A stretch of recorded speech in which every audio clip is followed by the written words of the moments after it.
Before we start this video, I would like to say this animal has to stay in this cage. I cannot let it out of the cage because it would not be safe to handle by myself. If you do not like to see animals in cages, feel free to click to another video. But at the end of this video, this fox will be let go back out into the woods. Today's animal is the gray fox. They can be found widespread throughout North America, and they were once the most common fox species in the eastern United States. That title now goes to the red fox. There are a few ways to distinguish a gray fox from a red fox. Gray foxes will not get as big as a red fox will. This fox here is just a little guy. They can get up to about 15 to 20 pounds. In some ways you can tell, as you see, this one has gray on him, but it also has a bunch of red, which might make you think it's a red fox, but red foxes don't have much of that gray. And you see this black stripe that goes along its tail, and how the end of its tail is tipped black. That is one of the ways you can distinguish a gray fox from a red fox. The gray fox is the only species of canid that can be found in North and South America. The gray fox is a natural tree climber. They can climb branchless trees as high as 18 meters, and they can jump from branch to branch.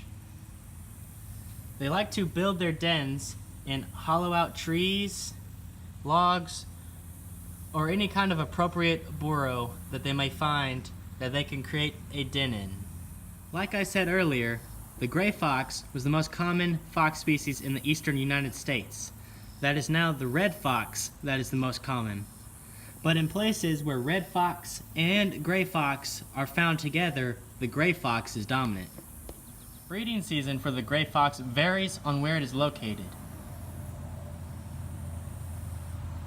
The gestation period for a gray fox is about 53 days, where the litters can consist of 1 to 7 pups.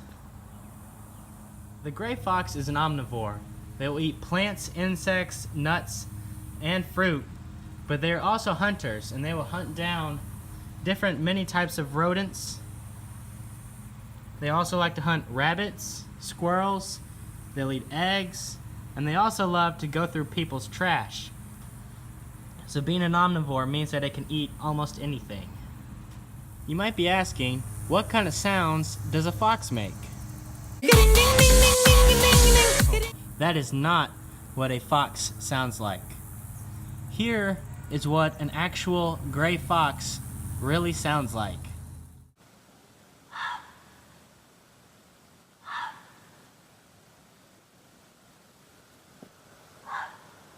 As you just heard, the gray fox likes to bark and yelp.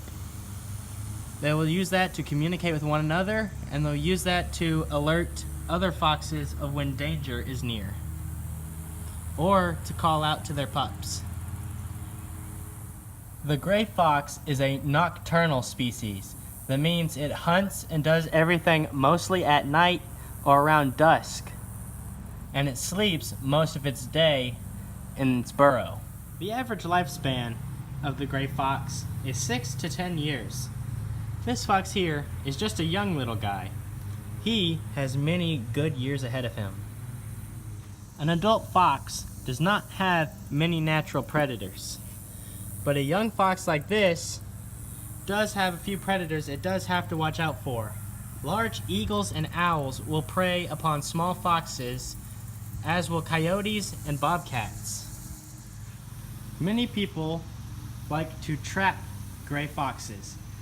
They will trap them for their furs, which are highly valuable. As you see, it's a nice reddish gray to their fur. People will trap them and they will skin them, and they will make hats, and they'll make different types of things out of the fur of the fox. They will sell it. So these are animals that are often sought by trappers. If you all enjoyed this video on the gray fox, please check out my video that I did on the American possum.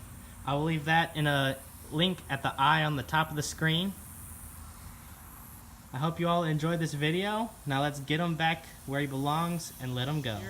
at a nice location to let this little guy go. You ready?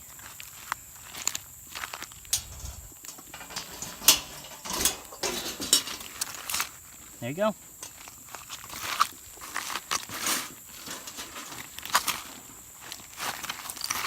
Here, Daniel, come lift the cage a little bit so he'll go out.